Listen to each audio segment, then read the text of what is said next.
सो परमेश्वर पिता को धन्यवाद देते हैं आज के दिन के लिए, समय के लिए।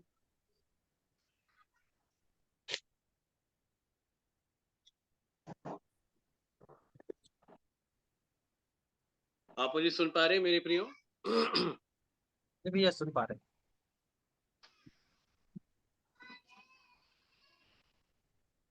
तो परमेश्वर पिता को धन्यवाद देते हैं एक बार फिर से संध्या काल के समय के लिए जो परमेश्वर ने हमें दिया है।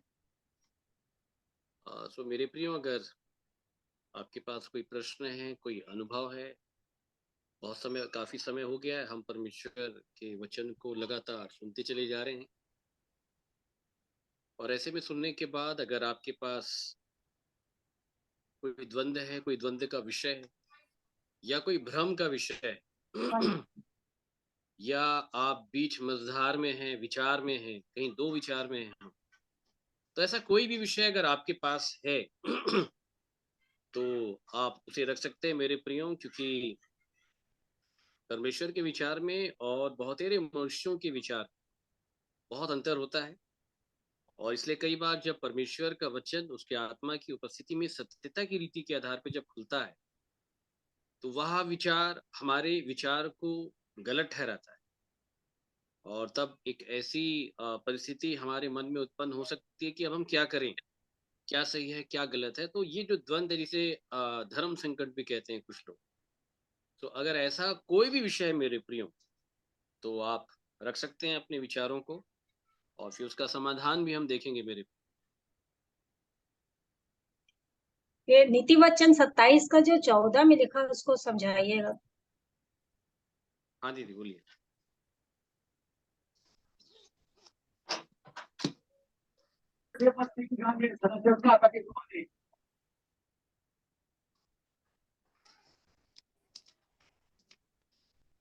और कोई अगर अपने विषयों को रखना चाहते हैं?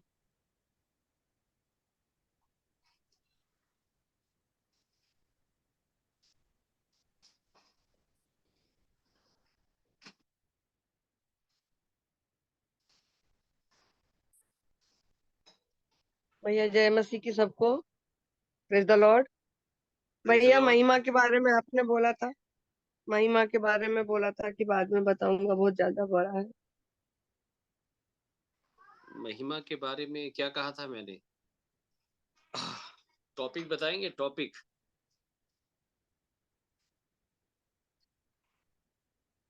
स्वर्गीय बुलाहट के भागी, हम्म। स्वर्गीय बुलाहट के भागी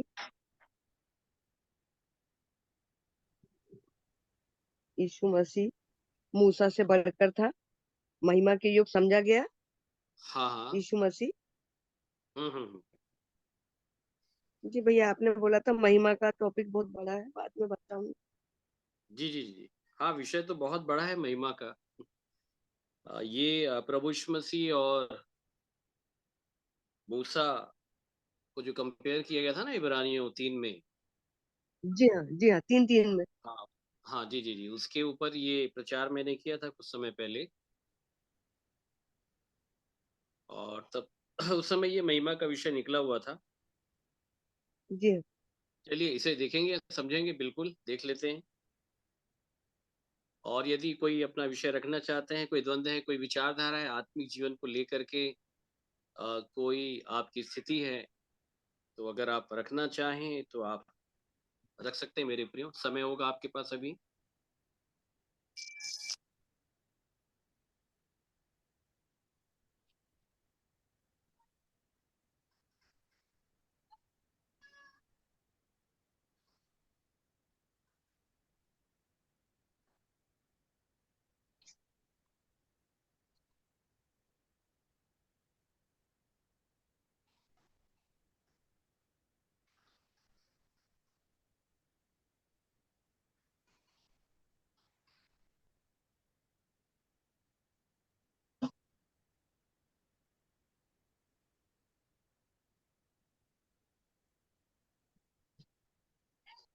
रख सकते हैं मेरे प्रियो, और कोई विषय है तो।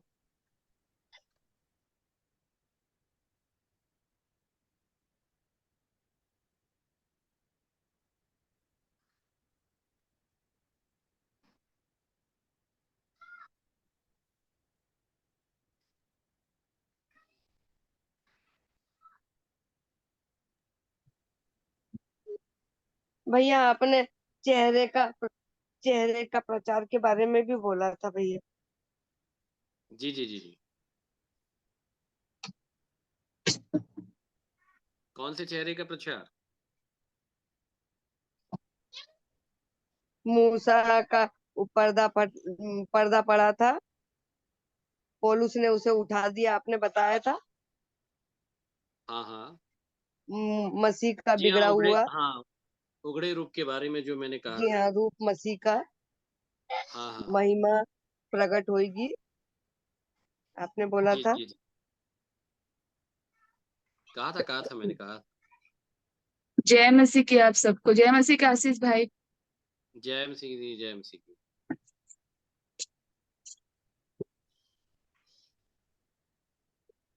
मसीह मनुष्य अपने आप को सिद्ध नहीं कर सकता, केवल मसीह के द्वारा ही कर सकता है। हम्म।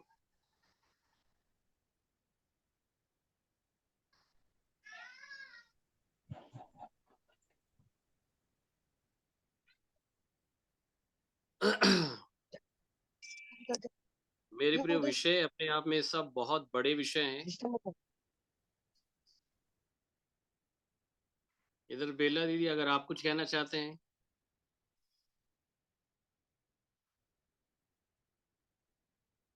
मैं भी वही सोच रही थी भैया, जैसे वचन लिखा है ना भजन 67 में, वह हम पर अपने मुख का प्रकाश चमकाए। तो प्रभु के मुख का प्रकाश हमारे ऊपर कैसे चमकेगा? भजन 67 7, उसका पहला पद में। मिल। हाँ। जी जी जी, पढ़े। परमेश्वर हम पर अनुग्रह करे और हमको आशीष दे, वह हम पर अपने मुख का प्रकाश चमकाए। हम्म। के मुख का प्रकाश हमारे ऊपर कैसे चमकेगा? चलिए, विषय तो बहुत बड़ा है, मुख का प्रकाश। जी। कितने लोग चाहते हैं कि मुख का प्रकाश आना चाहिए?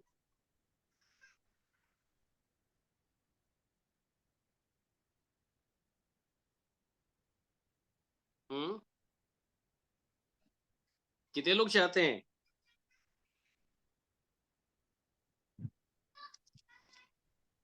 मुख का प्रकाश।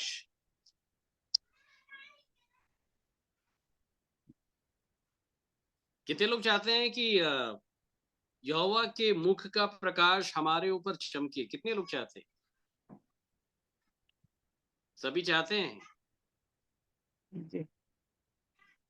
जी भैया, चाहिए तो परेशान मुख करो का तो नहीं। प्रकाश क्या है, मालूम है आपको? हम्म। जब मुख का जो प्रकाश है भजन संहिता 67 में जो अभी सिस्टर ने पढ़ा है, चलिए उसको पहला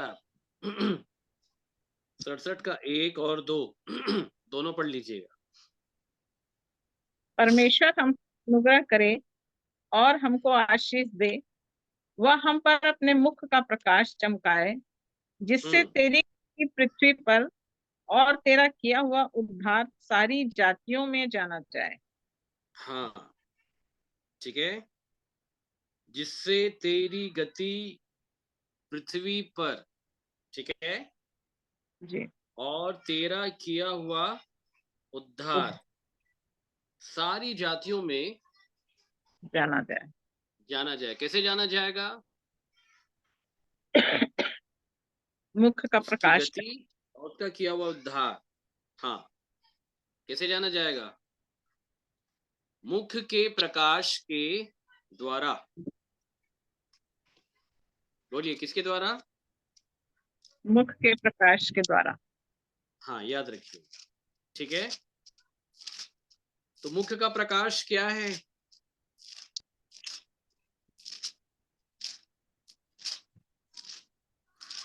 बोलिए। आप में से बहुत लोग जानते होंगे, ऐसा नहीं है कि नहीं जानते होंगे।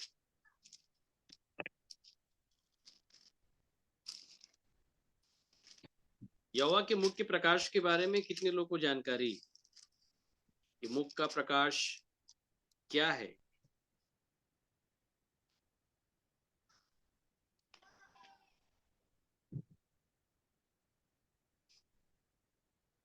नहीं मालूम? मेरे साथ एक वचन निकालिएगा, 2 कुरिन्थियों 4। क्या हो गया रे?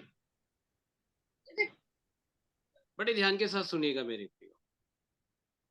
2 कुरिन्थियों 4 का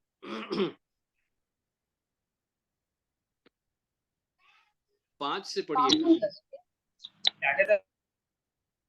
क्योंकि हम अपने को नहीं परंतु मसीह यीशु को प्रचार करते हैं कि वह प्रभु है, और अपने विषय में यह कहते हैं कि हम यीशु के कारण तुम्हारे सेवक हैं, इसलिए कि परमेश्वर ही है जिसने कहा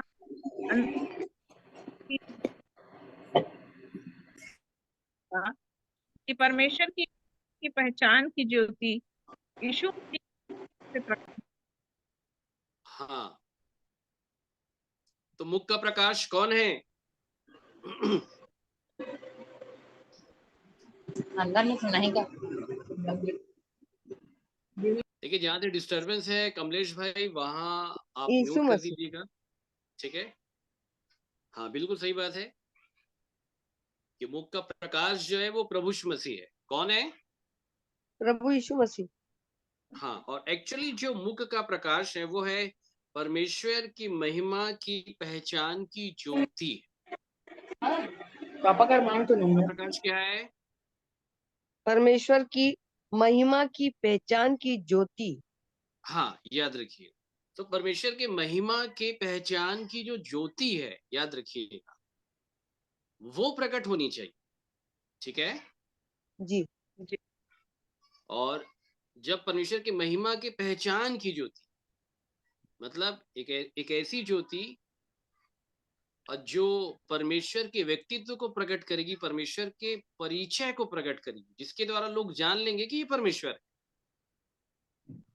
ये परमेश्वर हैं, या ये परमेश्वर के लोग हैं, या परमेश्वर के बेटे हैं, बेटियां हैं, और उन पुत्रों या पुत्रियों के द्वारा परमेश्वर का परिचय मिलेगा, उसे परमेश्वर की महिमा की पहचान की ज्योति कहते हैं। और वही जो महिमा की पहचान की जो ज्योति है, उसे परमेश्वर के मुख का प्रकाश कहा गया है। क्या कहा गया है? परमेश्वर के मुख। परमेश्वर के मुख का प्रकाश। परमेश्वर के मुख का प्रकाश कहा गया। इसको याद रखिए, ठीक है? तो परमेश्वर के मुख का प्रकाश, सुनिएगा ध्यान से, जब भी कोई व्यक्ति देखेगा, ठीक है, तो देखने में कैसे लगेगा बताइए आप लोग? आंखें चूंदिया जाएगी, मुंह से अच्छा, बोलते आंखें नहीं चौंधिया बनेगा। जाएंगी, और मुंह से बोलते नहीं बनेगा। मुंह से कुछ बोलते बोलते नहीं नहीं बनेगा। बनेगा। अच्छा, और शाऊल जैसे ज्योति देखा था, हम्म, तो ज्योति देखा तो वो गिर पड़ा। हाँ, देखिए, शाऊल ने जो देखा था वो तो बहुत डिफरेंट था, ठीक है? उसमें और इसमें थोड़ा अंतर है। मेरे साथ निकालिए भजन संहिता 90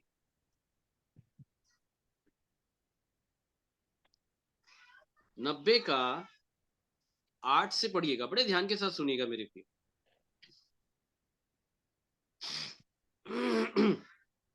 तूने हमारे अधर्म के कामों को अपने सन्मुख और हमारे छिपे हुए पापों को अपने मुख की ज्योति में रखा है। यहोवा के मुख का प्रकाश। जब भी कोई व्यक्ति यहोवा के मुख के प्रकाश को देखेगा, ज्योति को देखेगा, ठीक है, तो उस ज्योति में क्या रखा है? हमारे अधर्म के काम, हमारे अधर्म के काम और छिपे हुए पाप। देखिए, 2 विषय है। तूने हमारे अधर्म के कामों को अपने सन्मुख। सम्मुख, बोलिए। पहला विषय सम्मुख। अधर्म के काम को सम्मुख, सम्मुख। ठीक है? और हमारे छिपे हुए पापों को अपने मुख की ज्योति में रखा। अपने मुख की ज्योति में रखा है। बता रही समझ में मेरे प्रियो? जी भैया। हाँ, तो जब भी कोई व्यक्ति परमेश्वर के मुख के प्रकाश को देखेगा, ज्योति को देखेगा, तो उसको क्या दिखाई देगा? अपने अधर्म के काम और हमारे छिपे हुए पाप। देखिए, दो विषय यहाँ पे, तूने हमारे अधर्म के कामों को अपने सम्मुख और हमारे छिपे हुए पापों को अपने मुख की ज्योति में रखा है। ठीक है, तो जब एक व्यक्ति परमेश्वर की मुख की ज्योति के प्रकाश में आएगा, जब उसमें देखेगा, तो उसको छिपे हुए पाप दिखाई देंगे। बोलिए, कौन से पाप? छिपे हुए पाप। आई बात समझ में? ठीक है, और अधर्म के काम कहाँ दिखाई देंगे? प्रभु के सम्मुख। सम्मुख, याद रखिएगा। आई बात समझ में? तो दो विषय है, अधर्म प्रकट होता है परमेश्वर की सम्मुखता में, याद रखिएगा। ठीक है, और छिपे हुए पाप प्रकट होते हैं परमेश्वर के मुख की ज्योति में। ठीक है, सम्मुख शब्द का अर्थ कितने लोग समझते हैं? नई चीज आपको बताएंगे। सम्मुख, अपने मुख के सामने। हम्म, मुंह के नहीं, सामने। सम्मुख शब्द मुंह के सामने, मुंह की ज्योति वो तो अलग है। देखिए, वहां पे विषय और आ गया है ना, याद है, मैं बार बार बताता हूँ, जब भी और आ गया तो टॉपिक चेंज हो जाता है, विषय का विभाजन हो जी जाता है। जी। पहला विषय है, तूने हमारे अधर्म के कामों को अपने सम्मुख और हमारे छिपे हुए पापों को अपने मुख की ज्योति में रखा है। तो विषय दो हो गए। जी एक हो गया सम्मुख में अधर्म के काम दिखाई देंगे, ठीक है, और जी। ज्योति दूसरा में छिपे हुए। छिपे हुए पाप दिखाई देंगे। आई बात समझ में? जी तो चलिए सम्मुख से चालू कर लेते हैं, चालू कर लें सम्मुख से। जी भैया। जी। हाँ, चलिए ठीक है। तो चलिए, आप लोग बताइए, कितने लोग परमेश्वर के सम्मुख आए हैं? आप लोग को अगर मालूम है तो बिल्कुल बताएं। सम्मुख कितने लोग आए हैं? सम्मुख।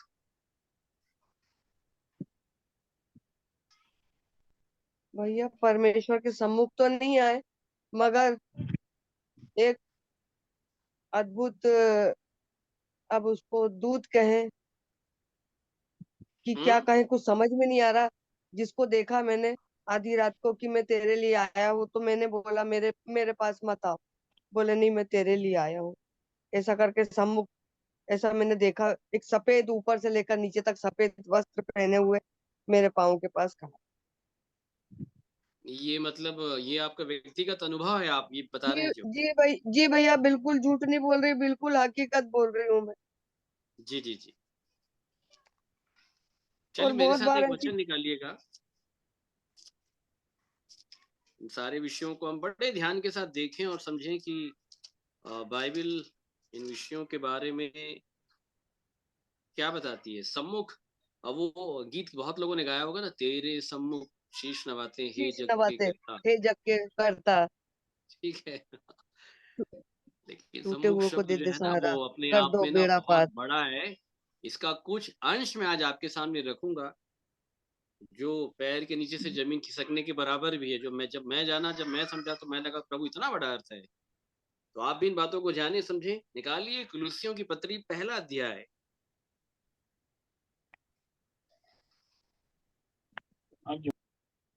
सुनिएगा ध्यान से, कुलुस्सियों 1:1 का 21।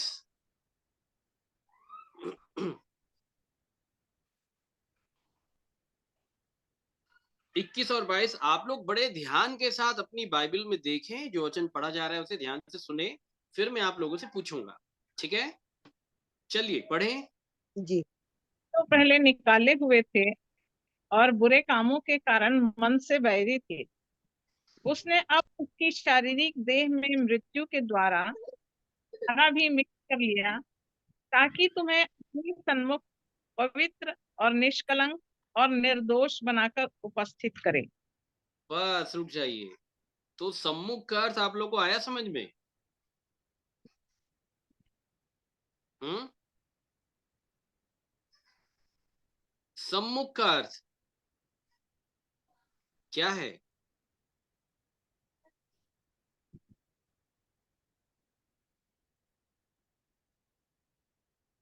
क्या अर्थ है बताइए। पवित्र, निर्दोष और निष्कलंक बनना। भैया, पवित्र, निर्दोष और पवित्र, निष्कलंक और निर्दोष बनना। पौलुस ये बता रहा है कि वह तुमको अपने सम्मुख पवित्र, निष्कलंक और निर्दोष बनाकर उपस्थित करे। कौन उपस्थित करे?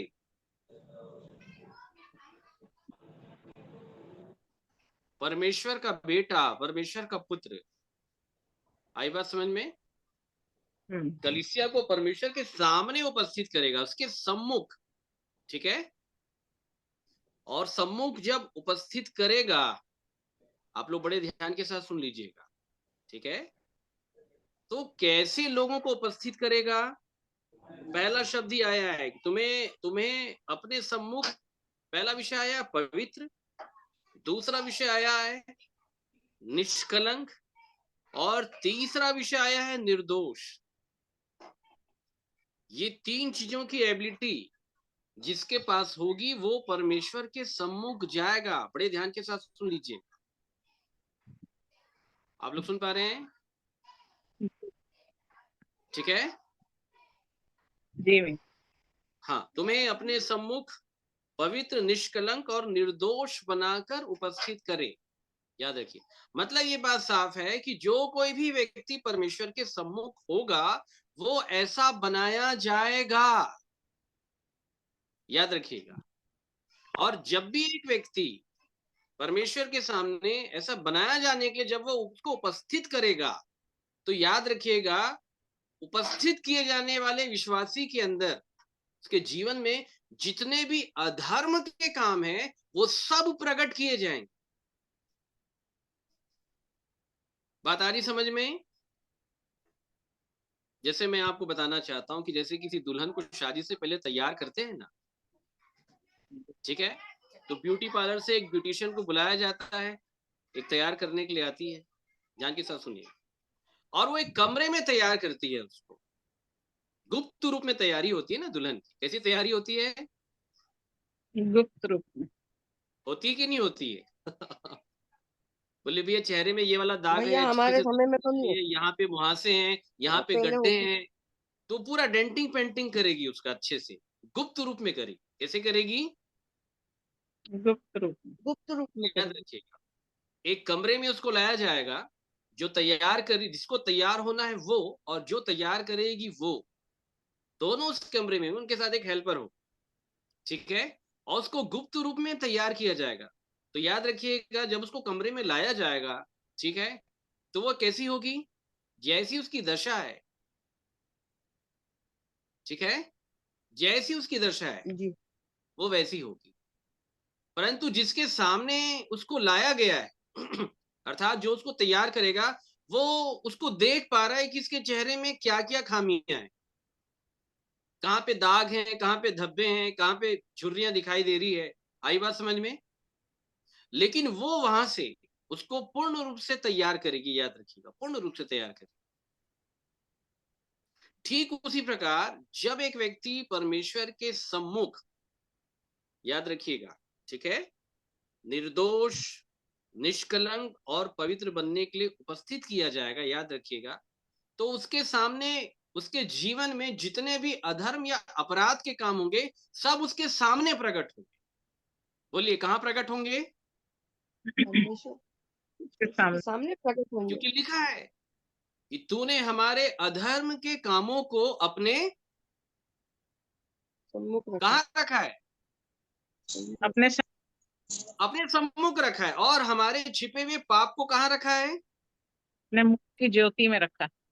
हाँ, और इसका मतलब ये बात साफ है कि कोई भी विश्वासी या कोई भी मनुष्य अपने अधर्म के कामों को तब तक नहीं जान पाएगा जब तक ये परमेश्वर की सम्मुख वो ना आए। सुन ले पहले ध्यान से, ठीक है? एक विश्वासी अपने छिपे हुए पाप को तब तक नहीं जान पाएगा जब तक वह ज्योति में ना आए। इसलिए यूहन्ना 3:16 में लिखा है, जो कोई बुराई करता है वो ज्योति के निकट नहीं आता, ऐसा ना हो कि उसके कामों पर दोष लगाया जाए। उसके काम प्रकट हो जाए। लिखा है कि जितने कामों पर उल्हाना दिया जाता है वे सब ज्योति से प्रकट होते हैं। मतलब आप ज्योति के निकटता में आए तो सही, ज्योति उल्हाना देना चालू कर देगी। आप लुभावनी बातें नहीं है ज्योति की निकटता में आना, ये मैं आपको बता दे रहा हूं। जो व्यक्ति जितनी निकटता में आया है ज्योति के, वो उतना दुखी हुआ है, ये भी आपको बता दे रहा हूं। बात आ रही समझ में? क्योंकि ज्योति की निकटता में आने के बाद केवल पापी नहीं, बड़े पापी का बोध हो जाना हो जाता है। बात समझ रहे मेरे प्रियो? और परमेश्वर के सम्मुख, सुनिएगा ध्यान के साथ, परमेश्वर के सम्मुख आने के बाद अपने अधर्म के कामों का दर्शन भी हो जाता है। बड़े ध्यान के साथ सुनिएगा। अच्छा, ऐसा क्यों होता है ये भी आपको समझना है। कुलुस्सियों 1 को आप लोग खुला रखिएगा, ठीक है? हमारे साथ निकाल लें भजन संहिता की किताब,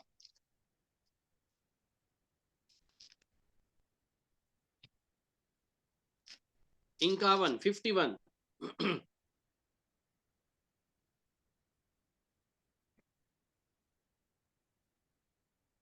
इंकावन का 1, बड़े ध्यान के साथ सुनिएगा मेरे की। हे परमेश्वर, अपनी करुणा के अनुसार मुझ पर अनुग्रह कर, हाँ, अपनी बड़ी के अनुसार मेरे अपराधों को मिटा दे। अपनी बड़ी दया के अनुसार, बोलिए, छोटी दया नहीं, कितनी दया? अपनी बड़ी दया के अनुसार। बड़ी दया, कितने लोग को बड़ी दया चाहिए? बड़ी दया, बड़ी दया चाहिए। इसमें भी भेद है, केवल दया नहीं, बड़ी दया। अरे यार, बड़ी दया किसके ऊपर होती है मालूम है? जो ये व्यक्ति जान लेता है मैं बड़ा पापी हूं। क्या पापी हूं? मैं बड़ा बड़ा पापी हूँ। हाँ, याद रखिएगा, केवल पापी नहीं, बड़ा पापी। पापी होने में और बड़ा पापी होने में, दोनों में अंतर है। बड़ा पापी होने का मतलब क्या होता है ये मैं आपको बता देता हूं। पापमय दशा, पापी दशा नहीं, पापमय। कैसी दशा है? पापमय दशा। पापमय दशा, याद रखिएगा। और बाइबिल ये बताती है रोमियो 8 में कि पाप में शरीर की समानता में ही प्रभु यीशु मसीह प्रकट होता है।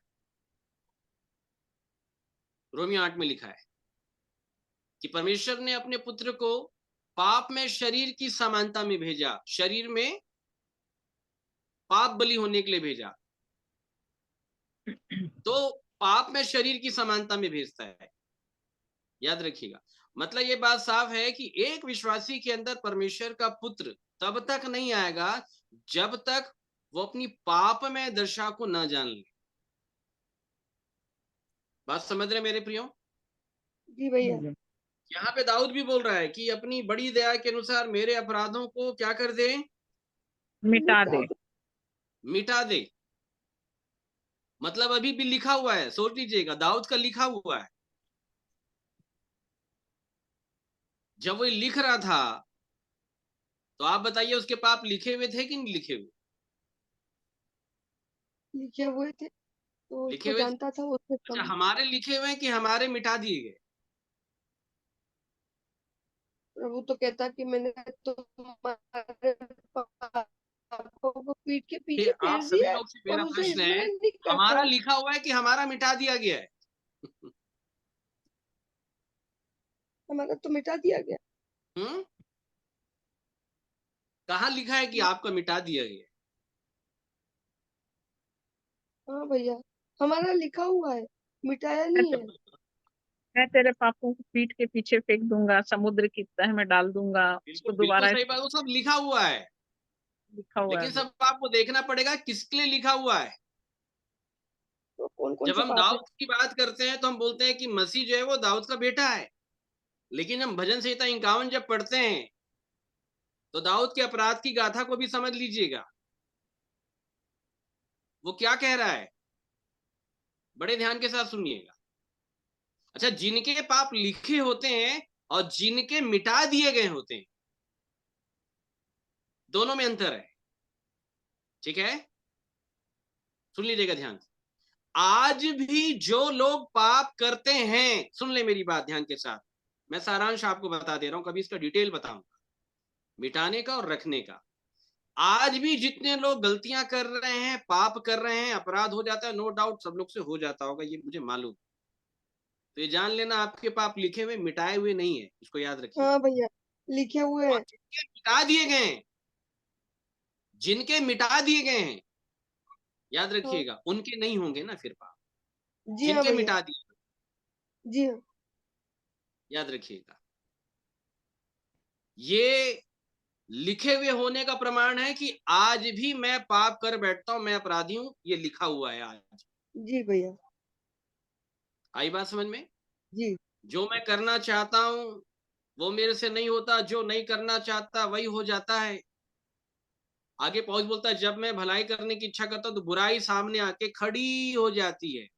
अलग करने वाली दीवार, आपकी बॉडी अलग करने वाली दीवार, और इसी बॉडी के ऊपर में आपके सारे पाप अपराध आपको दिखाई देते होंगे, जो आप देह में होके कर लेते होंगे। अगर आप कर रहे हैं, इट मीन्स वो लिखा हुआ है। जी और जब परमेश्वर मिटा देगा ना, याद रखिएगा, तो पूरा हिसाब किताब खत्म हो गया आपका। उसके बाद यह नहीं कि परमेश्वर आपको गले लगा लिया तो आप थोक के भाव में आप पाप करते रहोगे, अपराध करते रहोगे, ये सब बेकार की बात है। नहीं हम नहीं। इधर मिटा दिया प्रभु, और डेली हम झूठ बोल रहे हैं, बैर कर रहे हैं, लड़ाई झगड़ा कर रहे हैं, ठीक है, अपने पति से प्रेम नहीं कर पा रहे, अपनी पत्नी से प्रेम नहीं कर पा रहे, भाई से प्रेम नहीं, बहन से प्रेम नहीं, बच्चों से प्रेम नहीं, घर में अलगाव है, और हम बड़ा बाइबिल लेकर के सामने बैठ गए। ये सब ड्रामेबाजी है। क्या है? अरे धोखा किसको दे रहे हैं भाई साहब? किसको अपने धोखा आप दे को रहे हैं? धोखा दे रहे, अपने आप को अपने दे रहे आप हैं को धोखा। धोखा दे रहे। मेरी अपन बातें, अपने आप को। ये बाइबल की बातें हैं मेरे प्रियो, याद रखिएगा। बाइबल साफ बताती है, यदि तुम अपने मन में कड़वी डाह और विरोध रखते हो तो ये जान लो कि तुम्हारे पास ऊपर वाला ज्ञान नहीं, तुम नीचे वाले लोग हो, और नीचे वाले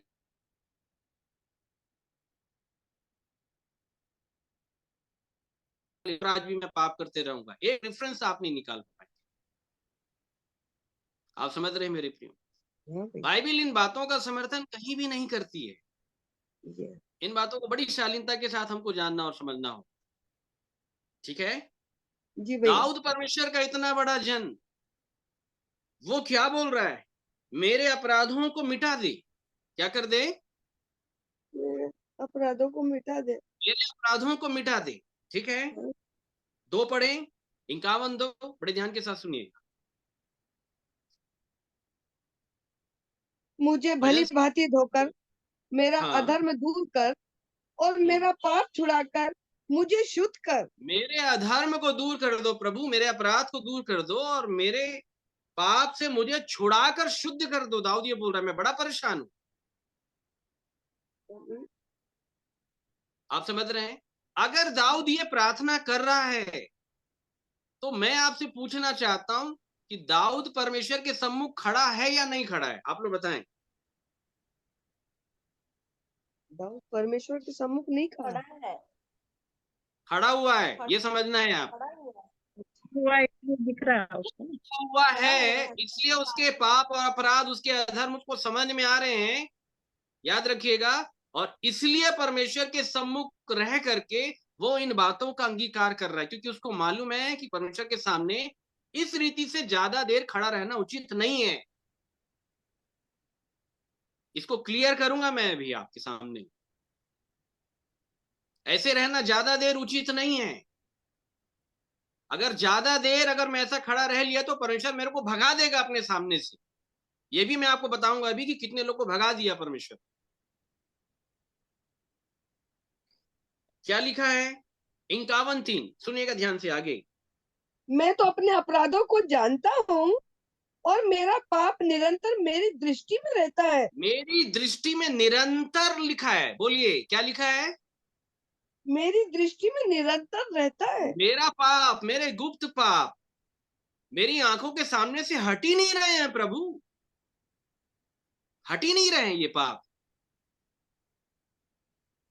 मुझे दिखाई दे रहे हैं। क्यों? 4687 वे पाप को अपने मुख की ज्योति में रखा है, सामने रख दिया है। बोले ये देख तेरे गंदे काम, गलत काम, ये देख सामने रख दिया है टेबल के ऊपर, ये हटेंगे नहीं है यहां से। और परमेश्वर ये बताना चाह रहा है दाऊद को, और दाऊद भी इस बात को समझ रहा है कि परमेश्वर और मेरे बीच में ये पाप और अपराध की दीवार खड़ी हुई है, बोल रहा है दाऊद। इसको हटा दो प्रभु। उसको मालूम है कि जब तक ये नहीं हटेंगे परमेश्वर के साथ मेरा पूर्ण मेल नहीं हो पाए।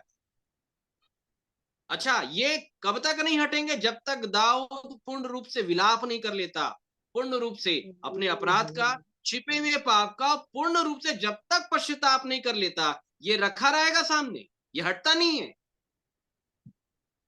ये वो ईसाइयों वाली प्रार्थना से नहीं हटता ना, जो रात को सोने से पहले कर लिए, सुबह उठने के बाद कर लिए। रट्टू तोता जैसी प्रार्थना से नहीं होता। बात समझ रहे हैं ना आप? इससे जी कुछ भैया। नहीं होता। चुंगी लेने वाला जो छाती पीट रहा था ना, वो इसी कारण पीट रहा था। अब आगे क्या लिखा है? मैं अपने अपराधों को जानता हूं, मेरा पाप निरंतर मेरी दृष्टि में रहता है। आगे, मैंने केवल तेरे ही विरुद्ध पाप किया और जो तेरी दृष्टि में बुरा है वही किया है, तेरी ताकि दृष्टि में, बोलिए किसमें? तेरी दृष्टि में, जो तेरी दृष्टि में बुरा है, मतलब परमेश्वर उसको देख रहा है, वो परमेश्वर के सम्मुख है, बैठा है, परमेश्वर की उपस्थिति में है। और दाऊद ये बोल रहा है, ध्यान, बड़े ध्यान के साथ सुनिएगा, मेरा जो व्यक्तिगत जीवन है वो सामाजिक तुलना में, समाज के लोगों के आधार पर जिनके बीच में मैं रहता हूं, उनमें से कोई भी व्यक्ति मुझे पापी या अपराधी नहीं बोल सकता, क्योंकि मैंने उनके विरोध में कोई गलत काम नहीं किया। लेकिन जब मैं अपने परमेश्वर को देखता हूं, तो परमेश्वर की दृष्टि में मैं गुप्त रीति से पापी हूं, मैं गुप्त रीति से अपराधी हूं, मैं अधर्मी हूं, मैं अपराध करता हूं। मेरे प्रियो, याद रखिएगा, कलीसिया के अंदर, चर्च के अंदर, चर्च कैंपस के अंदर, मसीही मंडली के अंदर, जो मसीही मंडली कहलाती है, विश्वासी समूह के अंदर, हो सकता है कि आपका चाल चलन अच्छा हो सकता है आपको लगता हो कि आप सबसे प्रेम करते हैं, आप किसी के विरोध में कोई गलत काम नहीं करते, लेकिन अपने व्यक्तिगत जीवन को दाऊद की नाई जांच लेना। इससे कोई मनुष्य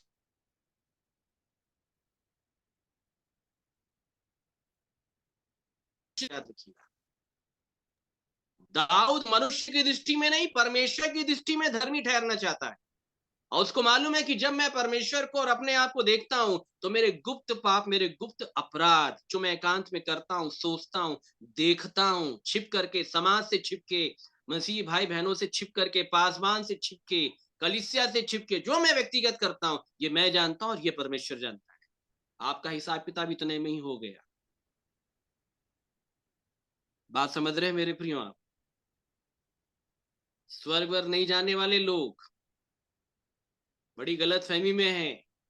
कलीसिया में 4 लोग अगर आपके अंदर हवा भर रहे हैं ना, फुला फुला के, आपकी तारीफ करके, उनके बहकावे में नहीं आना। अपना व्यक्तिगत जीवन देख लेना परमेश्वर के साथ कि गुप्त रूप में आप कैसे हैं। याद रखिएगा, गुप्त रूप में आप कैसे हैं। बात आ रही समझ में मेरे प्रियो? जी भैया। और गुप्त रूप में वे ही लोग जान पाएंगे जो लोग परमेश्वर की उपस्थिति में हैं, उसके सामने हैं, उसके सम्मुख हैं। वे अपने अपराध को भी जानेंगे और अपने छिपे हुए पाप को भी जानेंगे। एक व्यक्ति आपके सामने बैठा है जिसकी ये गवाही है, याद रखिएगा।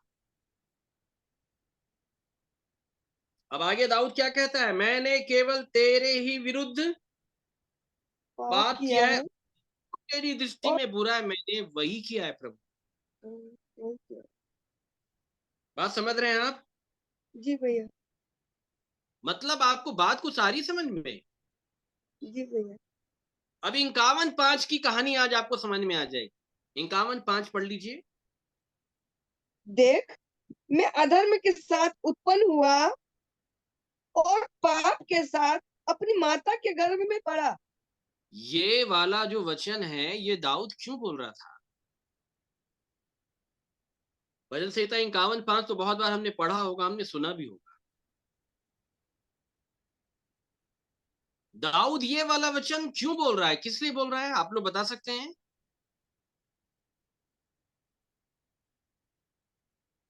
वर्तमान काल की अपनी दशा को बताते बताते बताते बताते, आप समझ रहे हैं ना, वर्तमान काल में अपने पाप की, गुप्त पाप की दशा को बता रहा है, ये प्रकट है करके, और अपने अधर्म और अपराध की दशा को बताते बताते वो अपने जन्म दिवस की कहानी क्यों बता रहा है?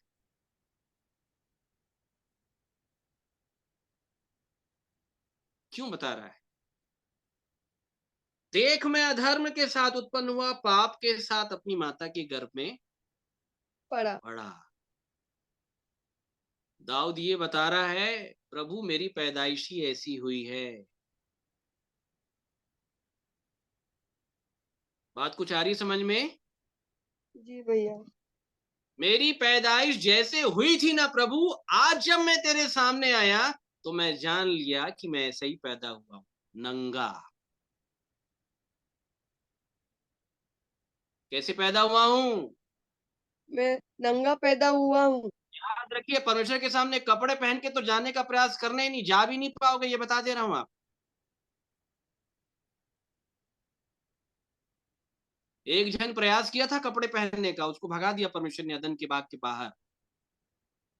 अपने धार्मिकता के वस्त्र की चादर को पहनने का प्रयास बिल्कुल नहीं करना, क्योंकि तुम चादर ओढ़ के पैदा नहीं हुए थे भाई साहब, नंगे पैदा हुए। कैसे पैदा हुए हैं? हम नंगे पैदा हुए। प्रकाश में आओ, नग्न पाओगे अपने आप को। क्या पाओगे? अपने आप को नग्न मुंह की पाएंगे। ज्योति में अपने आप को नग्न पाओगे। क्या समझते हैं आप? हाँ, अरे बाइबल बहुत अद्भुत किताब है। लोगों ने अपने ज्ञान के द्वारा परमेश्वर के बड़े ज्ञान को कचरा कर दिया। बड़े दुख की बात है, समझते नहीं है लोग जब बाइबल प्रचार करते।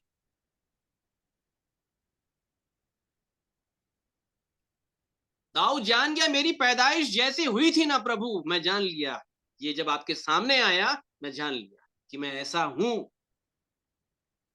कितने भी धर्म के काम कर लूं, ये मेरा स्वभाव बदलने वाला नहीं है। बात आई समझ में? अय्यूब यही बोल रहा था ना, नंगा आया नंगा लौट जाऊं। क्यों बोल रहा था? आइए कुछ और नग्न, बहुत बड़े नग्न व्यक्ति से आपकी मुलाकात करवाते हैं। मेरे साथ निकालिएगा पहला कुरिन्थियों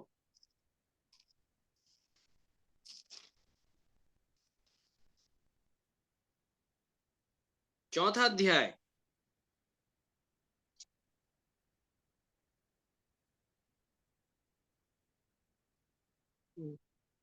11 पढ़िएगा। बड़े ध्यान के साथ सुनिएगा हम मेरे। हम इस घड़ी तक भूखे, प्यासे और नंगे हैं और घूसे ये कौन खाते कह रहा हैं। है? घूसे पौलुस खाते हैं, बोल रहा है। पौलुस बोल रहा है। घूसे खाते हैं और मारे मारे फिरते हैं। इस घड़ी तक, मतलब पौलुस जब लेटर लिख रहा है कुरिन्थियों के लोगों को, और सुनेगा बड़े ध्यान के साथ, उसको अनुभव में आए लगभग 14 साल हो गए। बोलिए कितने साल हो गए हैं? 14 साल। 14 साल हो गए हैं। उस घड़ी तक क्या बोलता है? मैं भूखा हूं बोलता है। बोलिए क्या बोल रहा है पौलुस? कि भूखा हूँ, मैं भूखा हूं, और प्यासा हूँ, मैं प्यासा हूं, और नंगा हूँ। नंगा हूं। कपड़े कहां गए पौलुस के? सब सामने देखिएगा, कपड़े कहां गए पौलुस के? नए नियम में प्रभु यीशु मसीह के बाद सबसे बड़ा प्रेरित पौलुस बोल रहा है, इस घड़ी तक मैं नंगा हूं। क्या आज किसी के पास ये गवाही है कि वो कहे कि मैं नंगा हूं? और जिसके पास ये गवाही नहीं है ना, वो प्रेरित भी नहीं है। मैं आपको बता दे रहा हूं, पास्टर हो सकता है, प्रेरित नहीं होगा। याद रखिएगा।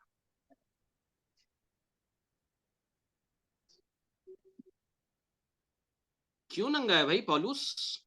कपड़े उतार दिए परमेश्वर ने उसके सब, क्योंकि माता के गर्भ से तू ऐसी आया है ना। ये तेरी जात है, परमेश्वर बताता है, जात है भाई तेरी, तेरा स्वभाव है, नेचर है। कपड़े पहन के अब मेरे सामने धर्मी बनने का प्रयास मत करो, नंगे हो तुम। हाँ, ढापूंगा तो मैं ढापूंगा, परमेश्वर बोलता है, तुम मत ढापो। इसलिए बाइबल बताती है कि मनुष्य का किया हुआ जो उद्धार होता है थोड़े समय के लिए होता है। कितने समय के लिए होता है? थोड़े समय के लिए होता है। अगर जोर लगा के किसी से सॉरी बोल भी दिए ना, माफी मांग भी लिए ना, तो 5 दिन तक क्या आपका मूड ठीक रहेगा, 7वें दिन बाद फिर से उसकी बुराई करना चालू कर देगा। आपका जोर है। बात समझ रहे हैं मेरे प्रिय? जी पौलुस भैया। कहता है नग्न हो। जो कोई भी परमेश्वर की निकटता में आएगा मेरे प्रियो, याद रखिएगा, वो नग्न हो जाएगा। परमेश्वर उसके कपड़े उतार देगा, क्योंकि जब तक वो आपके कपड़े उतारेगा नहीं, वो मेमने की खाल आपको पहनाएगा नहीं। समझ रहे हैं आप? और जब मेमने की खाल, अपने पुत्र की खाल जब आपको पहना देगा, तो उसके पहनने से आप नग्न नहीं पाए जाओगे। और जब ढक गई ना, सुन ले बड़े ध्यान के साथ, तो अधर्म के काम खत्म हो जाएंगे। जिनके अभी तक ढापे नहीं गए हैं, उनके आज भी पाप और अपराध होते रहेंगे। बात समझ रहे हैं मेरे प्रियो? आपको मालूम है 2 कुरिन्थियों 13 में पौलुस जब अपने दिव्य दर्शन का उल्लेख करता है, ठीक है, तो बोलता है प्रकाशन की बहुत आयत के कारण कहीं मैं भूल ना जाऊं। तो मेरे शरीर में क्या चुभाया गया है? एक कांटा। हाँ, बोलिए क्या चुभाया गया? पौलुस क्या कहता है? कांटा। कांटा। एक कांटा चुभाया गया। कांटे का क्या अर्थ था? आगे क्या लिखा हुआ है?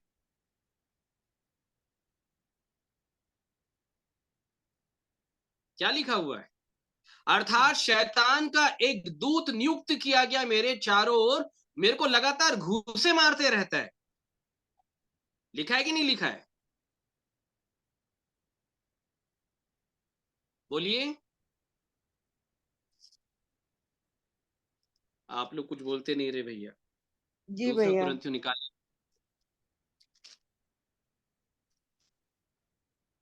2 कुरिन्थियों 12 का 7 से पढ़िएगा। इसलिए कि मैं प्रकाशनों की बहुतायत से भूल ना जाऊं, मेरे शरीर में एक कांटा चुभाया गया, अतः शैतान का एक दूत कि मुझे घूसे मारे, ताकि मैं शैतान का एक दूत क्या करे? मुझे घूसे मारे, घूसे मारे, ताकि मैं भूल ना जाऊं। मैं भूल ना जाऊं। क्यों भाई शैतान का दूत उसको घूसे मार रहा है? आप लोग बता सकते हैं?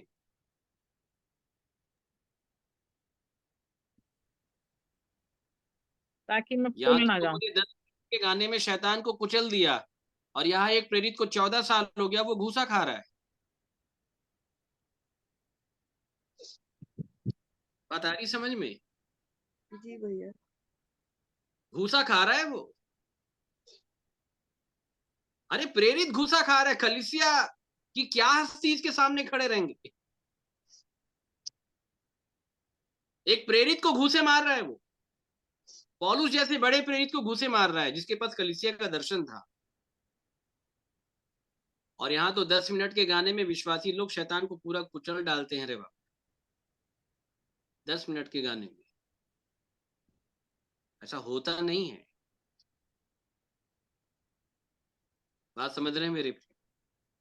क्यों घूसे खा रहा था? बताइए, कि मैं पौलुस क्यों प्रकाशन की बहुतायत से।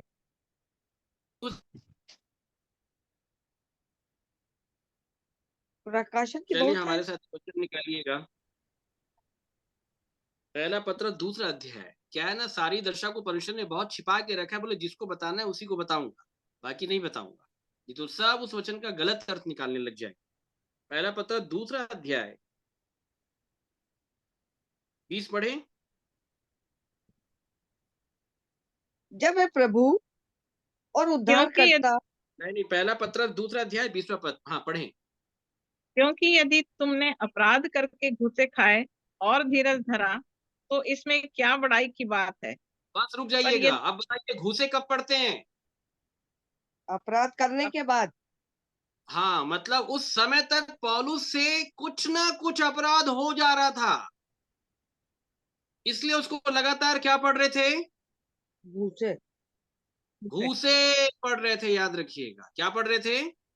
घूसे पढ़ रहे थे। घूसे पढ़ रहे थे, ठीक है। और तब वहां पे अपराधी होने का बोध आता है। मैं घूसे क्यों खा रहा हूं? अपराधी अपराधी होने होने के कारण खा रहा हूं। कारण। बात कुछ आ रही समझ में? जी भैया। अच्छा, पौलुस अगर प्रकट रूप में ये अगर लिख देता ना, तो लोगों को आड़ मिल जाता अपराध करने का। बोले पौलुस तो कर रहा था, तो हम भी कर ले रहे हैं, तो क्या दिक्कत है? ऐसा नहीं है। लेकिन इसलिए सब कुछ भेद की रीति के आधार पे छिपा के लिखा हुआ है। जब कोई उस दशा के सिमिलर पहुंचता है, परमेश्वर उसको बता देता है, देख ऐसा इसके साथ भी था, तेरे साथ। हमने भी जब दशा हुई, हमने भी इस बात को जाना, हाँ प्रभु हमारी भी ये दशा है। हाँ पिताजी, ये लिखा हुआ है। लेकिन अद्भुत विषय ये है कि पौलुस भी परमेश्वर के सम्मुख खड़ा है। कहाँ खड़ा है? पौलुस भी परमेश्वर के सम्मुख खड़ा है। बात आ रही समझ में? और जो कोई परमेश्वर के सम्मुख खड़ा होगा, वो इस बात को जान लेगा, अपने छिपे हुए पाप को जान लेगा, और अपने अधर्म और अपराध की दशा को भी जान लेगा। तब दाऊद के समान ही अंगीकार होता है कि देख, मैं अपनी माता के गर्भ में पाप के साथ, अपराध के साथ, अधर्म के साथ में उत्पन्न हुआ, पाप के साथ माता की गर्भ में गया, और अधर्म के साथ आया हूं। किसके साथ आया हूं? अधर्म के साथ आया हूँ। अधर्म के साथ उत्पन्न हुआ मतलब समझते हैं आप? पाप के साथ मैं माता के गर्भ में पड़ा, और अधर्म के साथ उत्पन्न हुआ हूं, बोलता है। अधर्म के साथ उत्पन्न हुआ मतलब? मैं जन्म से ही पापी हूँ। नहीं नहीं, वो तो सभी जानते हैं। अधर्म के साथ उत्पन्न हुआ हूं का क्या मतलब? दाऊद ये बता रहा है कि जब मैं माता के गर्भ में जब मैं गया, मेरी आत्मा जब गई, और 9 महीने के बाद जब मैं अपनी माता के गर्भ से जब मैं बाहर आया, तो मेरी आत्मा जो शरीर लेकर के आई है, वो अधर्म का शरीर है। बात आ रही समझ में? इसलिए बाइबल में लिखा है कि अपने अंगों को, अर्थात अपने शरीर को धर्म के हथियार होने के लिए परमेश्वर को सौंपो, क्योंकि तुम माता के गर्भ से इस अधर्म को लेकर के आए। बात आ रही समझ में मेरे प्रियो? जी भैया। जब दाऊद भी परमेश्वर के सम्मुख अपनी दशा को देख लिया, तो बहुत दुखी हुआ, बहुत दुखी हुआ।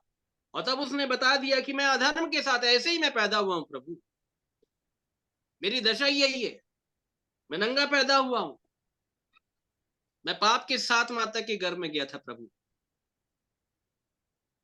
अच्छा, ये बातें क्यों कह रहा है दाऊद, ये मैं आपको बता देता हूं, मेरे साथ निकालें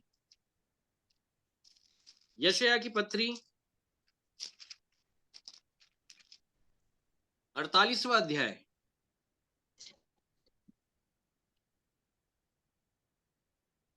सुनने का बड़े ध्यान के साथ, 48 का 8 से पढ़िएगा। हाँ, निश्चय तू ने उन्हें ना तो सुना, ना जाना, ना इससे पहले तेरे कान ही खुले थे, क्योंकि मैं जानता था कि तू निश्चय विश्वासघात करेगा, और गर्भ ही से तेरा नाम अपराधी पड़ा है। और गर्भ ही से तेरा नाम क्या पड़ा है? अपराधी। किसको कह रहा है गर्भ ही से तेरा नाम अपराधी पड़ा है? याकूब को कह रहा है, याकूब के घराने को कह रहा है, पूरे विश्वासियों को कह रहा है, कलीसिया को कह रहा है कि गर्भ ही से तुम्हारा नाम क्या पड़ा है? अपराधी। बोलिए, क्या पड़ा है? अपराधी। याकूब मतलब अपराधी। अपराधी। सब अपराधी बैठे हैं, ये मैं आपको बता दे रहा हूं। क्या बैठे हैं सब? अपराधी बैठे। इसको याद रखिएगा, अपना नाम बिल्कुल जान लीजिए। लोग अपने बच्चों का नाम कितना अच्छा अच्छा रखते हैं ना, जॉन, पीट। ठीक है, कई लोग के तो सरनेम में भी मसीह होता है, लेकिन परमेश्वर एक ही नाम रखा है सबका। क्या नाम है आपका? अपराधी। ये नाम लेने में हिचकिचाना क्यों? मैं तो कहता हूँ अपराधी। अपराधी। सुंदर नाम नहीं है? बात समझ में? अरे बड़ा सुंदर नाम है ये। क्यों सुंदर नाम है? सच्चाई सुंदर होती है। आप अपराधी हैं, ये सत्य है। ये सत्य है इसलिए सुंदर है। जी। इस सत्यता से आपको प्रेम होना चाहिए। मुझे बड़ा प्रेम है जी। और मैं निसंकोच अपनी भी गवाही बांटता हूं इसी आधार। यही सुसमाचार है, याद रखिएगा। सुसमाचार का वास्तविक परिचय यही है जो परमेश्वर पौलुस के द्वारा करवा रहा था।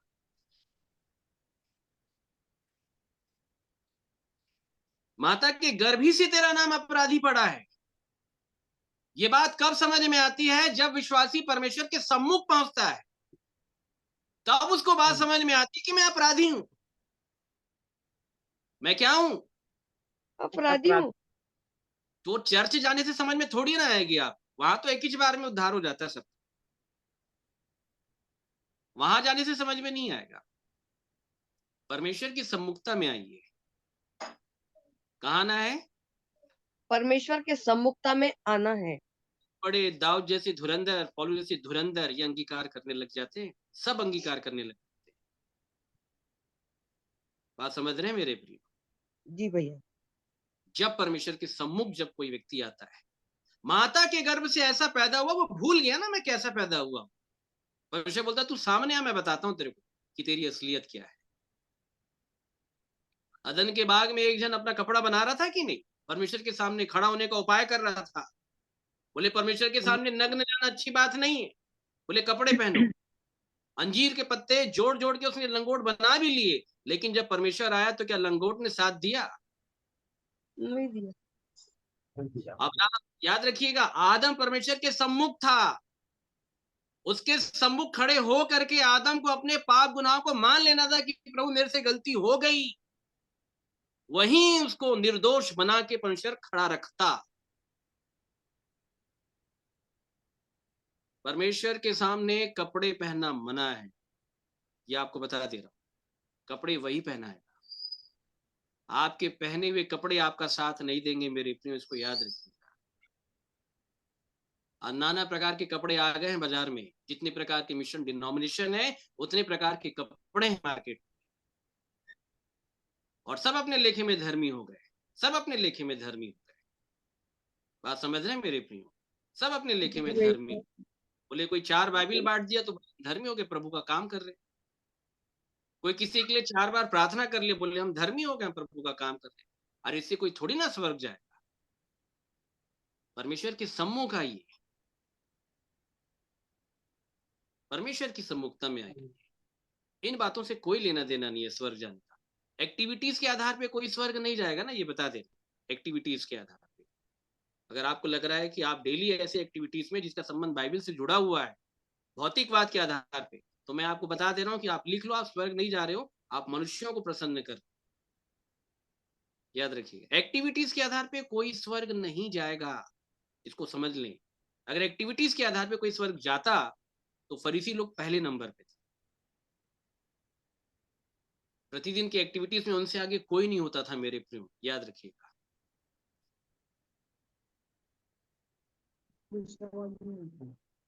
पहले कि तेरे कान खुले थे मैं जानता था तो विश्वासघात करेगा। मनुष्य विश्वासघाती है। विश्वासघाती है मनुष्य। ऐसा कोई विश्वासी नहीं है जो विश्वासघाती नहीं होगा। विश्वासघाती से परमेश्वर उसको विश्वास योग्य बनाता है, याद रखिएगा। पौलुस क्या कहता है अपनी गवाही में? हमारी योग्यता हमारी ओर से नहीं, परमेश्वर की ओर से। उसी ने हमें विश्वास योग्य बना कर लाया, हमको लाया। हम तो विश्वासघाती हैं माता के गर्भ से। कैसे विश्वासघाती हैं? हमने बोला, हमने कहा कि प्रभु आप लिए जिएंगे, आपने भी कई बार बोला होगा, लेकिन बोलने के बाद आप मुकर गए कि नहीं मुकर गए? अपने आचरण के द्वारा, अपने कर्मों के द्वारा, अपनी क्रियाओं के द्वारा आप मुकर गए कि नहीं मुकर गए? इसी को बिल्कुल विश्वासघात। मुकर गए। मनुष्य विश्वासघाती है।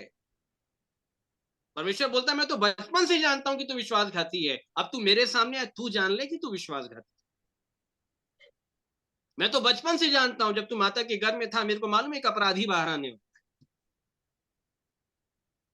आज तू जान ले, इतने वर्षों के तेरे धर्म के जो काम है ना, वो तेरे को धर्मी नहीं बनाएंगे दाऊद, धर्मी नहीं बनाएंगे पौलुस।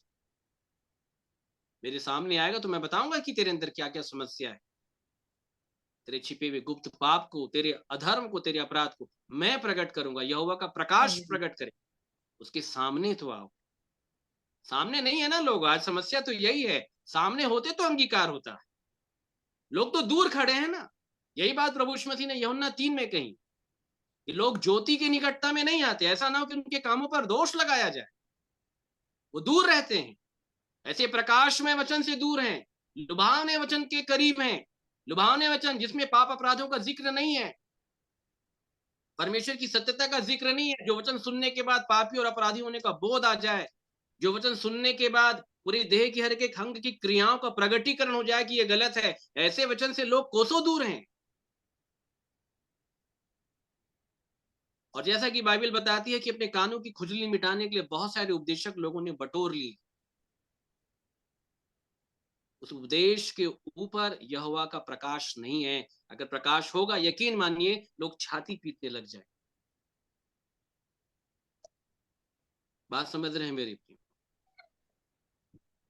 जन्म ही से मैंने तेरा नाम क्या रखा है? अपराधी। अपराधी। अपराधी।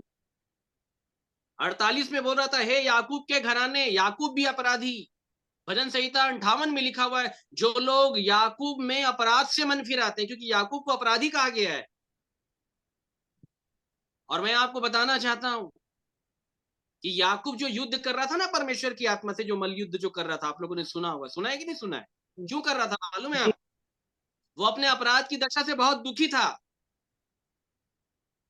उसको मालूम था कि मैं ठीक आदमी नहीं हूं। वो ये जान गया कि मैं अपनी इच्छा शक्ति से अपने आप को नहीं बदल सकता, इसलिए वो परमेश्वर की आत्मा को पकड़ लिया, आप मेरे को बदल ही दो। तब उसके बाद आप मुझको बदल ही दो, मैं अपने अपराध की दशा से बहुत दुखी हूं। जब तक तू मुझको आशीष नहीं देगा, आशीष वहां पे भौतिकवाद वाली आशीष नहीं है, जीवन की आशीष थी, इजराइल बनने की आशीष थी वहां। वो याकूब से इजराइल बनना चाहता था। इजराइल मतलब शुद्ध मन वाला, याकूब मतलब अड़ंगा मारने वाला, अपराधी।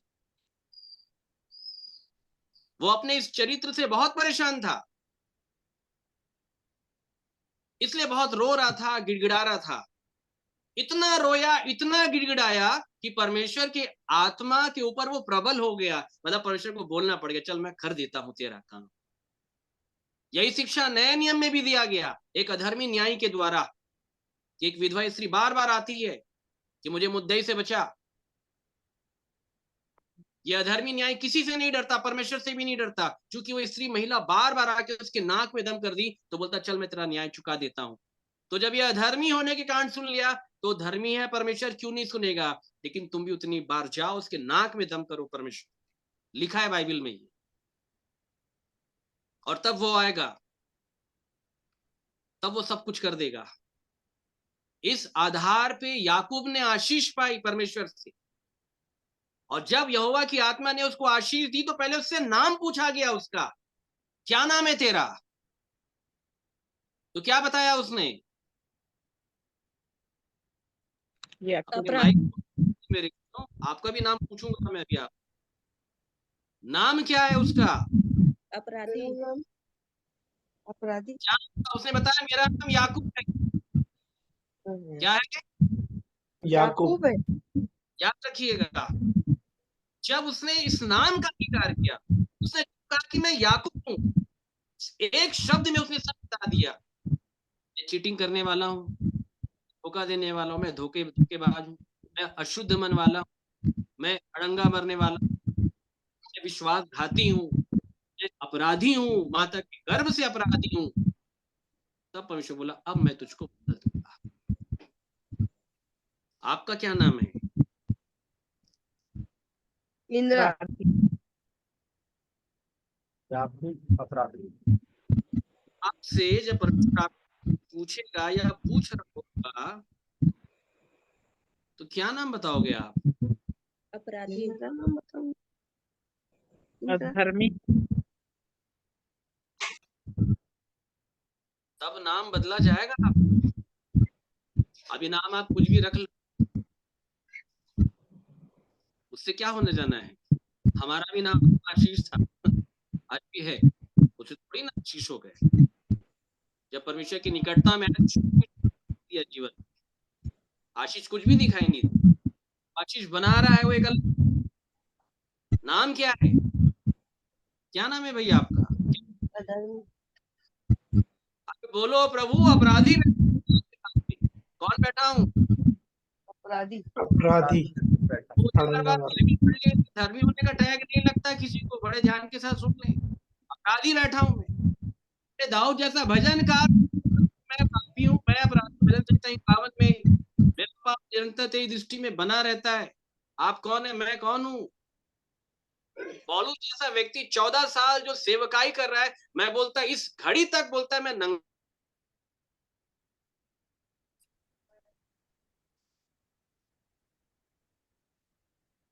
यशायाह 43 निकालिए, 43 43 का एक पढ़िए, बड़े ध्यान के साथ सुनिए।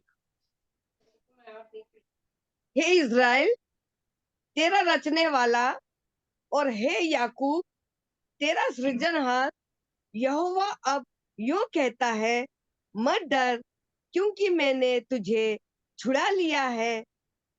मैंने तुझे नाम लेकर बुलाया है, क्या तू लेके मेरा बुलाया ही मैंने तुझे? नाम नाम लेकर। लेकर। नाम लेके बुलाता है। क्या नाम लेके बुलाता है? अपराधी इधर का, पहुंच जाना है। याकूब बोल धर्मी रहा बोल के नहीं बुलाता भाई साहब, गलतफहमी में नहीं रहना, याद रखिएगा। ए याकूब इधर आ। है। चोरी करके बैठे हो, लड़ाई झगड़ा मारपीट करके बैठे हो, बलवा करके बैठे हो, थानेदार तुमको बड़े प्रेम से बुलाएगा क्या? चुपचाप चले आना है दिशा में, अपनी बातों को मान करके कि हाँ। आ रही है बात समझ में मेरे प्रियो? जी भैया। भाई के साथ मार्ग में है ना, झटपट मेल मिलाप कर ले, कहीं ऐसा ना हो कि तुमको उठा के बंदी गृह में डाल दे। बात समझ रहे हैं मेरे प्रियो? जी भैया। मत डर, मैंने तेरा नाम लेके बुलाया है। क्या लेके बुलाया है? नाम लेकर बुलाया है। नाम लेके बुलाया। अगर वो अपराधी बोल के बुलाया तो इधर उधर मत देखना किसको बोल रहा है, मेरे को बोल रहे हो प्रभु, आप सीधे चले जाना उसके। वो तब तक नहीं बुलाएगा जब तक आप स्वयं अपना नाम ना जान ले कि माता के गर्भ से आपकी पैदाइश यही है। बात समझ रहे हैं आप मेरे को? जी भैया। उसने तो यरूशलेम को कह दिया, यरूशलेम के वासियों को कह दिया, यशायाह की किताब में, पूरे यशायाह की पत्री को आप पढ़िएगा। हे याकूब के घराने आ, यहोवा के प्रकाश में चले, लिखा है। क्यों कह रहा है याकूब को कि तू जब प्रकाश में आएगा तब तू जानेगा तू इज़राइल नहीं, तू आज भी याकूब है। आज भी कलीसिया की यह दशा है, आत्मा के विरोध में अड़ंगा मारने वाले, वचन जो कहता है उसके विरोध में चलने वाले, वचन की रीति को छोड़ करके अपने बनाए हुए नियम कानून के मानने वाले, क्या कर रहे हैं मेरे प्रियो? ये दशा है आज लोग की। याकूब है लोग। परमेश्वर नाम लेके बुलाता है। कैसे बुलाता है? नाम लेकर बुलाता है। लाजर को कैसे जिलाया परमेश्वर ने, बताइए? नाम लेके। हाँ, लाजर। लेके, नाम लेके। नाम लेके। हे लाजर, लाजर मतलब समझते हैं आप लोग?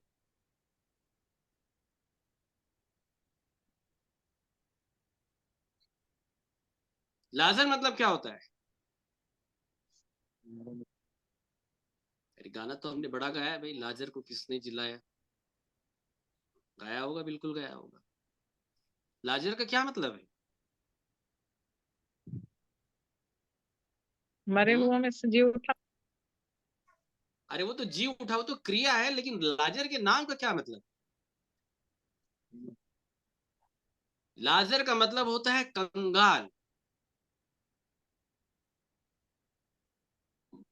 लाजर का मतलब क्या होता है? कंगाल। हाँ, याद रखिएगा, लाजर का मतलब ही होता है कंगाल। जब परमेश्वर ने लाजर को आवाज दी, मतलब का हे कंगाल, मतलब तेरे पास कुछ नहीं है। उसने भी मान लिया प्रभु कुछ नहीं, तब कंगाल को धनवान बनाता है परमेश्वर। वहां कंगाल को घूरे पर से उठा करके चट्टान के ऊपर खड़ा करता, अपना नाम जान लीजिए, आप कंगाल हैं, कुछ नहीं है लोगों के पास। और जब सत्य वचन खुलता है ना, तो जो धार्मिकता का वस्त्र है, समझ में आ जाता है जो बातें मेरे लाभ की थी, मैंने उनको मसीह यीशु की पहचान की उत्तमता के कारण हानि जान लिया कि ये कुछ नहीं है, नथिंग, मैं कंगाल हूं, बोलता है पौलुस। बात समझ रहे हैं मेरे प्रियो? जी भैया। परंतु इन सारी बातों का बोध एक मनुष्य को तब हो पाता है जब वो परमेश्वर के सम्मुख आता है। कहाँ आता है? परमेश्वर के सम्मुख आता है। परमेश्वर के सम्मुख आता है। अब एक फिर से वचन निकालें, फिर हम इसको समाप्त करेंगे। थोड़ा सा मैं और आपको बताता हूँ। कुलुस्सियों निकालें फिर से, कुलुस्सियों 1:21। तुम तो पहले निकाले हुए थे और बुरे कामों के कारण मन से बैरी थे। हाँ, उसने अब उसकी शारीरिक देह में मृत्यु के द्वारा तुम्हारा भी मेल कर लिया, ताकि तुम्हें अपने सम्मुख पवित्र और निष्कलंक और निर्दोष बनाकर उपस्थित करे। ये कुलुस्सियों के लोगों से कहा जा रहा है कि वह तुमको अपने सम्मुख निर्दोष और पवित्र बना करके, निष्कलंक बना करके उपस्थित करना चाहता है। किनको करना चाहता है? कुलुस्सियों के कुलसियों लोगों के को। लोगों बोलिए, को। किसके लोगों को? कुलसियों के कुलुस लोगों को। अच्छा, कुलुस्सियों के लोग के बारे में आप लोग जानते हैं? कुलुस्सियों के लोग क्या थे, कैसे थे? जीवित परमेश्वर की जीवित कलीसिया थी। 21 परमेश्वर की जीवित कलीसिया। 21 पढ़िए, पहले 21 पढ़ लीजिए। तुम तो पहले निकाले हुए थे बस रुक जाइए, ये कैसे और थे? बुरे कामों के कारण बस रुक जाइए, मन से कैसे थे कुलुस्सियों के लोग? निकाले हुए थे। निकाले हुए थे। निकाले में बताइए मेरे को आप।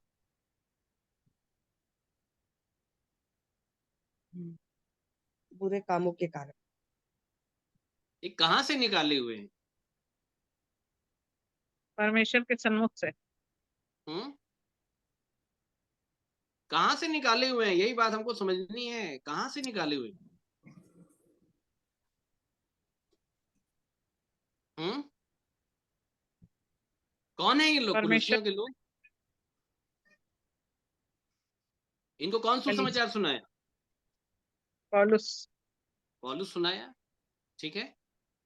जी। पौलुस जब सुनाया तब ये लोग अंदर आए हैं, उसके पहले बाहर हैं। तो क्या विश्वासी थे जब बाहर थे? नहीं, विश्वासी नहीं थे। नहीं थे, बिल्कुल विश्वासी थे, वही बताना चाह रहा हूं आपको। लेकिन बाहर निकाल दिए गए थे। ये कौन है मालूम है आपको? ये सब कनान के लोग हैं। नए नियम का पूरा मैं अगर आपको बताऊंगा खोल करके, किसके लोग हैं ये? कनानी। कनान। ये कनान के विश्वासी लोग हैं। उन्हीं पूर्वजों की देन है, मूसा से यहोशू से लेकर के, याद रखिएगा, जिनको परमेश्वर ने कनान देश दिया था। सुन ले बड़े ध्यान के साथ। और परमेश्वर ने साफ बता दिया था कि यहाँ पे रहना है तो तौर तरीके से रहना है। सुनिएगा ध्यान से। और तौर तरीके से नहीं रहोगे तो मैं तुमको निकाल दूंगा, ये लिखा हुआ है। क्या कर दूंगा? निकाल दूंगा। निकाल। हाँ, तो कनान देश की सीमा से इनको निकाल दिया गया था, उस राज्य से उनको आउट कर दिया गया था। अरे यही विषय तो यिर्मयाह में लिखा हुआ है कि मैं निकाली हुई को लौटा ले आऊंगा। मैं तुम्हारे बीच एक ऐसे चरवाहे को नियुक्त करूंगा जो निकाली हुई को लौटा ले आए। आज हम में भी बहुत सारे लोग सीनियर हो सकते हैं, लेकिन मैं यकीन मानिए बहुत से लोग निकाले हुए हैं, उनको नहीं मालूम है, लेकिन क्यों निकाले हुए हैं, हमको तो दिखता है तो निकाले हुए लोग हैं।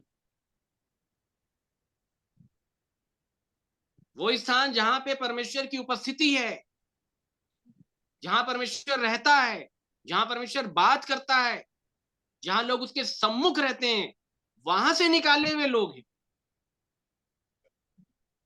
और एक बार फिर से पौलुस सुसमाचार सुना करके उनको परमेश्वर के सम्मुख लेकर के आ रहा है और यही बताने का प्रयास कर रहा है कि जो गलतियां तुमने की है, उन गलतियों का अंगीकार अब परमेश्वर के सामने करना है। कि बाइबल में लिखा है कि जब तुम पश्चाताप करोगे, मैं फिर से लौटा लूंगा। और पश्चाताप करने वाले लोगों को पौलुस के द्वारा परमेश्वर लौटा के लेके आ रहा है।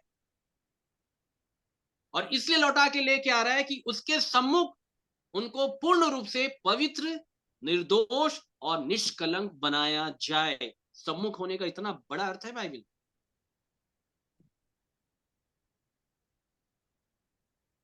बात समझ रहे हैं मेरे प्रियो आप? जी भैया। एक वचन और निकालें, उत्पत्ति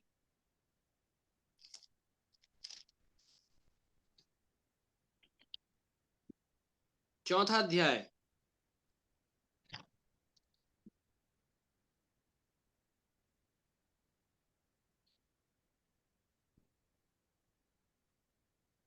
आप लोग को मालूम है हाबिल और कैन के बारे में आप सभी लोग जानते हो, ठीक है? जी। कैन ने हाबिल को मार दिया। मारने के बाद क्या क्या घटनाक्रम हुआ आप सभी को मालूम है। परमेश्वर आया, उससे बातचीत किया, तूने क्या काम किया है, तेरे भाई का लहू भूमि के ऊपर से दुहाई दे रहा है। जी हाँ। पहले उसने क्या मैं अपने भाई का रखवाला हूं। फिर परमेश्वर ने कहा कि तू भूमि के ऊपर भटकने वाला होगा, भगौड़ा होगा। तो उसने कहा मेरा दंड सहने से बाहर है। और फिर उसने कहा कि प्रभु आप मुझे बचाइए, मैं भटकने वाला भगोड़ा रहूंगा और जो कोई मुझे पाएगा मुझे घात करेगा, ठीक है? और तब उसके बाद लिखा गया है कि इस कारण यहोवा ने उससे कहा कि जो कोई कैन को घात करेगा उससे 7 गुना बदला लिया जाएगा। और यहोवा ने कैन के लिए एक चिन्ह ठहराया, ऐसा ना हो कि कोई उसे पाकर मार डाले, ठीक है? और उसके बाद आगे की कहानी 16 आप पढ़ लीजिए एक बार, 4 का 16 उत्पत्ति। तब कैन यहोवा के सम्मुख से निकल गया और रुक नोच। जाइए, कहां से निकल गया? यहोवा के सम्मुख से अरे निकल सामने गया। था कैन। कैन के कैरेक्टर को छोटा नहीं समझना। कैन कहाँ रहता था? परमेश्वर के सम्मुख। यहोवा के सम्मुख। सम्मुख। बात आ रही समझ में मेरे प्रियो? कहाँ था? यहोवा के सम्मुख। यहोवा के सम्मुख था। आपको मालूम है कि वो कहाँ पे था? कैन कहाँ था बताइए? अदन के बाग के अंदर था कैन। कहाँ था? आपको अदन बस के केवल वही बाद। वाली होगी, आदम हवा फल खाए फिर उसके बाद निकल गए। उसके बाद अंदर कब और कैसे आए ये तो मालूम नहीं होगा लोगों को। अंदर भी आए उसके बाद। समझ रहे हैं आप? सब बातों का डिटेल है, पूरा पूरा डिटेल है। बात समझ रहे हैं मेरे प्रिय? जी भैया। कनान देश की भूमि को गंदा नहीं करना। यहेजकेल 36 के 25 में अगर आप पढ़ेंगे, 18 से अगर आप पढ़ेंगे, वहां पूरा डिटेल लिखा हुआ है। हत्या नहीं करना, भूमि पवित्र है, अन्याय नहीं करना। अगर ये करोगे तो मैं तुमको वहां से हटा दूंगा। कैन को इसलिए हटाया गया, लेकिन तो भी वहां पे परमेश्वर का विराट प्रेम है कि कैन नष्ट नहीं होना चाहिए। बोलिए क्या नहीं होना चाहिए? कैन नष्ट नहीं होना चाहिए। कैन नष्ट नहीं होना चाहिए। क्यों नष्ट नहीं होना चाहिए बोलिए? क्योंकि 2 तो बेटे थे उस समय उसके।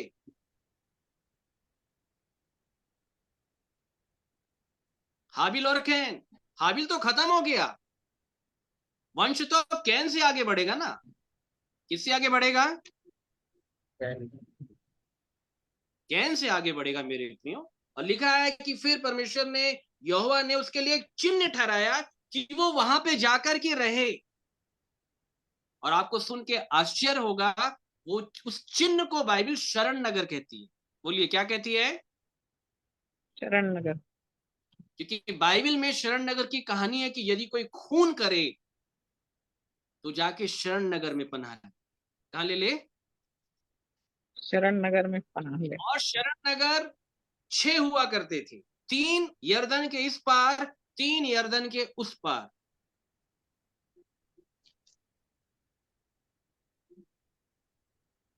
और मेरे प्रियो, मैं आपको बता देता हूं, आप अभी जहां पे बैठ के वचन सुन रहे हैं और मैं जहां पे बैठ के वचन प्रचार कर रहा हूं, ये भी एक शरण नगर है।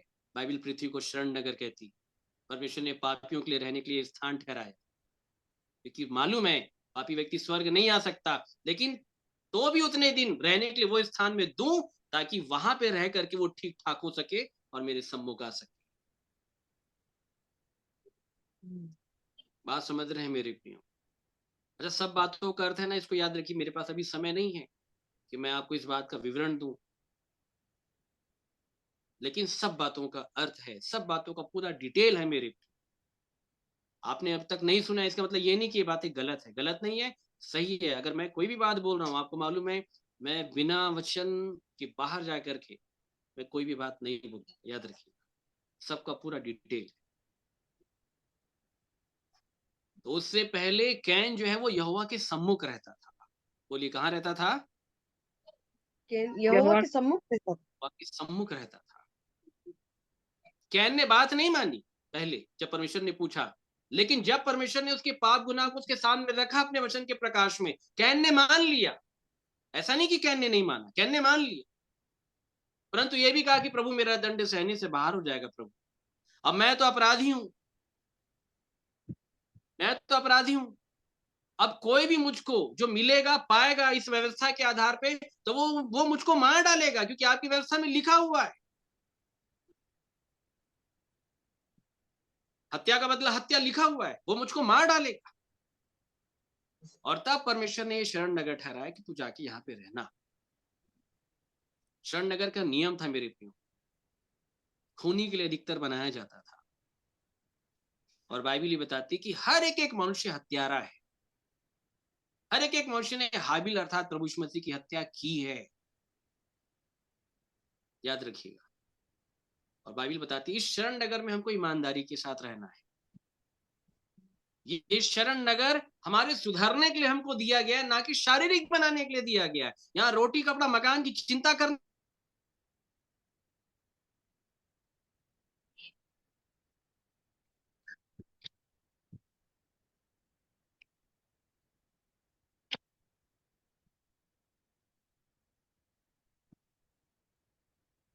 आदम के लिए, लेकिन पापी हो गया करके उस भूमि पे निकाल दिया, उस पृथ्वी के ऊपर निकाल दिया कि वहां पे जा करके अपने पापों का प्रायश्चित, देन उसके बाद अंदर आए। इस पृथ्वी रूपी शरण नगर में हम जो रहते हैं, वो रोटी कपड़ा मकान की लेन देन के लिए नहीं बनाए, भोग विलास के लिए नहीं बनाए, कि बच्चों की पढ़ाई लिखाई के पीछे आप भागने लग जाएं उसके लिए नहीं बनाए, नौकरी के पीछे आप भागने लग जाएं उसके लिए नहीं बनाए। ये अगर बनाए शरण नगर पृथ्वी पापियों के लिए इसलिए दिया गया है कि यहां पे रह करके अपने पापी होने की दशा का अपना अंगीकार, अपना पश्चाताप आप पूरा करें यहां पे रहे। और तब परमेश्वर यहां से लेकर के फिर यर्दन के उस पार के शरण नगर में लेकर के जाता है।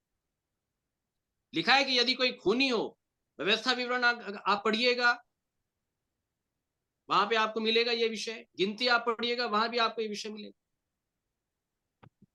कि अगर कोई पापी अपराधी है, अगर कोई खूनी है, उससे अगर ये काम हो गया है, वो भाग कर जाए शरण नगर में। ऐसा ना हो कि यहोवा उसको रास्ते में पाकर मार डाले, लिखा है तुरंत भागे और जाए। मतलब अंगीकार करने में फूर्ति करो, फूर्ति के साथ जाओ और शरण नगर के महायाजक को बता देना कि मैं परमेश्वर के विरोध में गलती किया। और शरण नगर का महायाजक कौन है? प्रभु यीशु मसीह। तब वो तुझको अपनी पनाह में ले लेगा। क्यों? क्योंकि तेरी हत्या के बदले उसने अपने आप को बलिदान कर दिया है। तब वो परमेश्वर से कहता है, यर्दन के उस पार रहने वाले परमेश्वर से, पिताजी क्षमा कर दीजिए। बात समझ रहे हैं मेरे प्रिय? इस आधार पे परमेश्वर काम करता है। सम्मुख होने का अर्थ ये, अभी मुख की ज्योति का प्रकाश तो बचा हुआ है मेरे, तो अच्छा है परमेश्वर इन वचनों के द्वारा हम सभी को बहुत आशीष दे। मेरे प्रियो, अगर आज आपने परमेश्वर के वचन के दर्पण में अपना नाम जान लिया है तो अवश्य इसका अंगीकार करें, क्योंकि याद रखिए परमेश्वर नाम लेके बुलाता है, और जब तक एक व्यक्ति अपने नाम का पूर्ण रूप से अंगीकार नहीं करेगा, आपका नाम याकूब से इज़राइल नहीं पड़ेगा। इसको याद रखिएगा। तो इस वचन के द्वारा परमेश्वर आप सभी को बहुत आशीष दे। आप सभी अपनी प्रतिक्रिया अब रख सकते हैं, आपके लिए समय होगा मेरे। तो भाई कमलेश, आप अगुवाई कर सकते हैं।